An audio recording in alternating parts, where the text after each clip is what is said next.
अस्सलाम वालेकुम। सब लोग कैसे हैं? उम्मीद करती हूँ कि आप सब लोग खैरियत से होंगे ना। पहले बड़ा व्लॉग बनाने की कोशिश की, बस ये होता है कि हेजिटेशन है ना। तो आज सोचा चलो मैं व्लॉग बनाऊँ, और साथ में ये मैं ड्रामा आजकल ये सीरीज़ शुरू की हुई है, ये टर्किश ड्रामा है द प्रॉमिस। तो मैंने कहा चलो बच्चे भी स्कूल चले गए, फिर उसके बाद अली भी ऑफिस चले गए, तो मैंने कहा चलो मैं जल्दी से सफाई कर लूँ ताकि बच्चों के स्कूल टाइम तक मैं ये काम पूरा कर लूँ।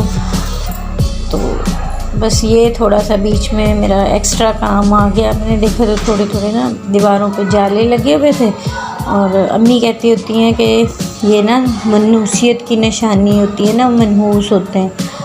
तो बस जी जनाब, जल्दी से मैंने वो पकड़ा और जाले वाले उतार दिए, और साथ में थोड़ी सी पंखे की भी झाड़ फटक कर दी।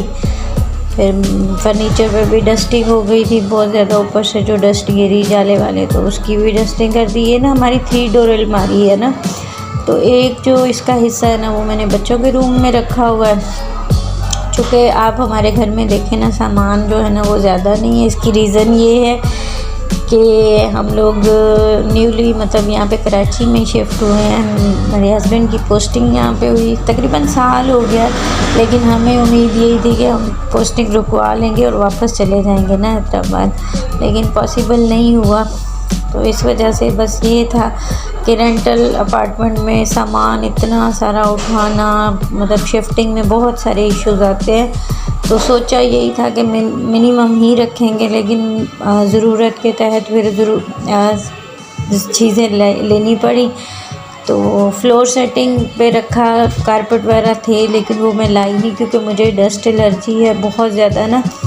तो और वैसे भी कराची का वेदर भी इसी टाइप का है, थोड़ा सा ह्यूमिडिटी होती है तो नमी होती है। तो मैंने इसी वजह से ना बस फ़र्श पे भी कोई चीज़ नहीं बिछाई, बस इसी तरह से मैट्रेस रखे हैं। और ज़रूरत के तहत यहाँ पे हम लोगों ने अलमारी एक ले ली 3 डोर, एक ड्रेसिंग ले लिया, और बस इसी तरह से एक टेबल कुर्सियाँ जो मिलती हैं प्लास्टिक वाली वो ली। और कल में रात से तो हमारा टेबल भी टूट गया, कि मस्ती कर रहा था तो ऊपर गिरा, तो उसकी वो नीचे वो पाइप है ना वो उसका टांका टूट गया ना। तो यहाँ पे देखिए मैंने डस्टिंग वस्टिंग करके झाड़ू लगा के, तो ये हमारा रूम है जहाँ पे हमारा फैमिली रूम है, जिसमें हम लोग सारे ही सो जाते हैं ना।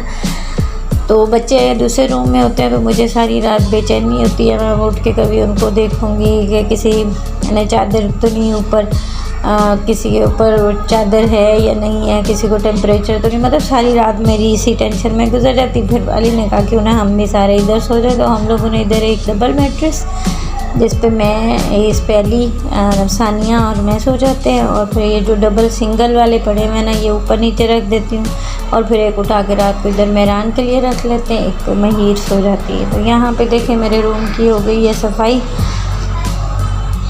और ये वाले कर्टन जो है ना, जो हम दूध और घी कुकिंग ऑयल यूज़ करते हैं वो है। तो महिर की ना बुक्स वगैरह वो अलमारी में पूरी नहीं आ रही थी, तो फिर वो मैंने इसके अंदर रख दी। ये कुछ सानिया का शुक्र है अभी थोड़े बच्चे बड़े हो गए हैं, वरना जब हम इस्लामाबाद से शिफ्टिंग करके आए थे तो हमारे सामान में आधे से ज़्यादा बच्चों के टॉयज़ थे। तो अभी बस ये थोड़े थोड़े से मैं इनको इजाज़त देती हूँ कि 1-2 अपने बेड पे रख लो ना। यहाँ पे देखें किचन की हालत, अब मैं सफाई रूम की करके आ गई। तो यहाँ पे किचन देखें, जैसे ही अली का नाश्ता बनाया, बच्चों का नाश्ता बना के, तो फिर बर्तन सारे बिखरे हुए थे। यहाँ पे मैंने बर्तन धो के मैंने कहा कि यहाँ पे सफाई करके सारा कुछ सेट कर दिए। और सुबह में जैसे अली के लिए रोटियाँ बनाई थी, तो बच्चों के लिए भी रोटियाँ, चूँकि आज बच्चे ना पराठे नहीं खा के गए थे, ब्रेड खा के गए थे, तो इसलिए ना सालन भी पड़ा हुआ था, तो मैंने रोटियाँ भी बना दी।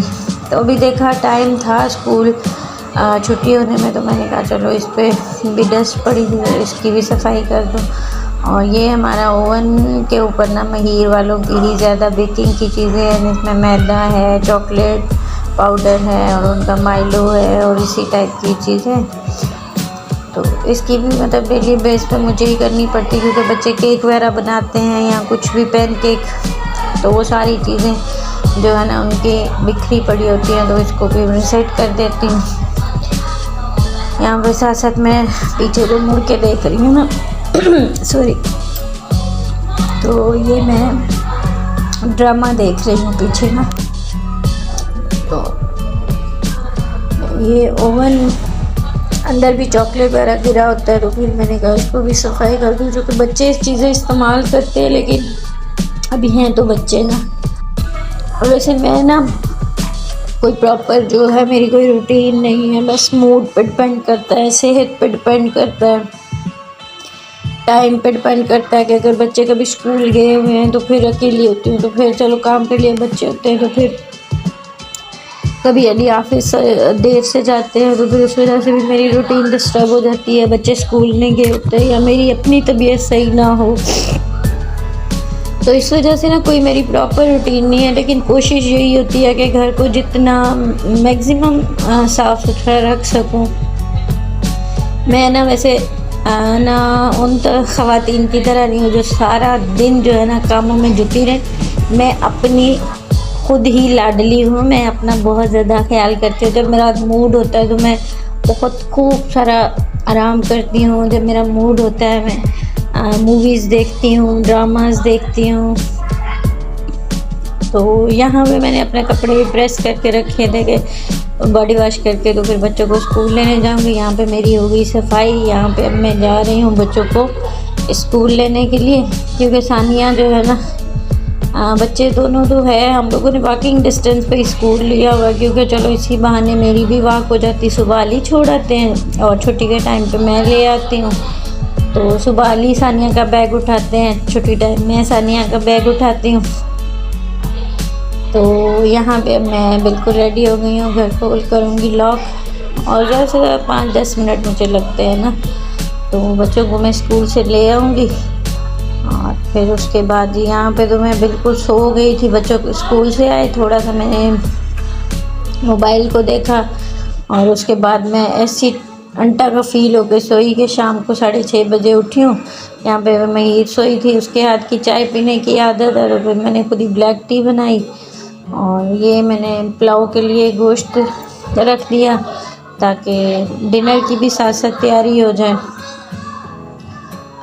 सोचा तो यही था कि मैं मतलब सालन और रोटी बनाऊंगी, क्योंकि कल भी दाल चावल बनाए थे। लेकिन क्या है कि ये बोनलेस मैं ना बीफ लेके आई थी ना, तो मेहरान चूँकि मेरा जो है ना उसको ना इसी तरह से पुलाव बिरयानी बहुत ज़्यादा पसंद होती है। तो मैंने कहा सालन बच्चों ने शौक़ से खाना कोई नहीं, और मैं कोई इतनी माहिर शेफ़ तो हूँ नहीं ना। तो मेरी चॉपिंग अच्छी, क्योंकि चॉपिंग मुझे या तो अली करके देते हैं या महीर करके दे देती है। आज ना अली घर पे है और महीर सोई हुई है, तो इस वजह से आजकल वैसे भी उसकी स्कॉलरशिप के एग्ज़ाम्स की तैयारी कर रही है, तो उसकी डेट अनाउंस हो गई हुई है। तो फिर इस वजह से उसको मैं ज़्यादा कामों के लिए अभी अपने साथ अटैच भी नहीं कर रही, तो जैसे तैसे होता है खुद ही कर लेती हूँ। अब मुझे ना तो कोई प्रॉपर इसकी रेसिपी पता है ना कुछ, बस अपने ही हिसाब से पकाना शुरू कर देती हूँ। हाँ ये ज़रूर है कि यूट्यूब पे देखती रहती हूँ कुकिंग की वीडियोस वगैरह, लेकिन फिर जब पकाने के लिए आती हूँ ना तो फिर वो मेरे ज़हन में सारी रेसिपीज़ हो जाती हैं गड़मट, और फिर मैं अपनी ही एक फ्यूजन के करके तो उसको बना लेती हूँ, जो कि बच्चों को भी अच्छा लगता है, मुझे भी अच्छा लगता है और अली को भी ना। क्या है कि शादी से पहले जो है ना पढ़ाई यूनिवर्सिटी तक रही, तो फिर कुकिंग वगैरह और इस तरह घर के कामों में मतलब इस तरफ नहीं आई थी, लेकिन स्टिचिंग और ये सारे मामलात में इन होती थी, लेकिन कुकिंग की तरफ मैं बिल्कुल भी नहीं थी। और कुकिंग जो मैंने सीखी है ना वो मैंने अभी शादी के बाद, बच्चों के बाद आहिस्ता आहिस्ता ग्रेजुअली मैंने सीखी है ना, और अल्हम्दुलिल्लाह बस अपने गुजारे लायक पका लेती हूँ। अभी भी ज़्यादा लोगों का अगर खाना पकाना पड़ जाए तो मतलब मेरे हाथ पाँव फूल जाते हैं ना, तो बस ये है कि बच्चों की पसंद का कुछ ना कुछ बना लेती हूँ। और चले अब ऐसा है कि आप सब लोग जो हैं मेरी वीडियो देखा करें। अच्छा जॉब भी मैं नहीं कर पा रही हूँ और बिज़ी भी अपने आप को रखना चाहती हूँ, क्योंकि अगर आपके पास कोई एक्टिविटी नहीं होती तो आप डिप्रेशन की तरफ चले जाते हो ना। तो मुझे थोड़ा सा क्रिएटिव होने को दिल करता है, तो मैं बहुत सारी एडिटिंग वगैरह सीख रही हूँ। तो इस वजह से मैं कुछ ना कुछ यूट्यूब पे करती रहती हूँ। तो सोचा क्यों ना सब लोग जो भी हैं वो व्लॉग बना रही हैं, तो इतना अर्निंग भी हो रही है और टाइम भी अच्छा स्पेंड हो जाता है, आप क्रिएटिव भी हो जाते हो, लर्निंग भी हो रही है। तो मैंने भी सोचा चलो मैं भी कुछ ना कुछ करती हूँ। तो इसलिए आप लोगों से उम्मीद रखती हूँ कि आप मेरी वीडियो देखें।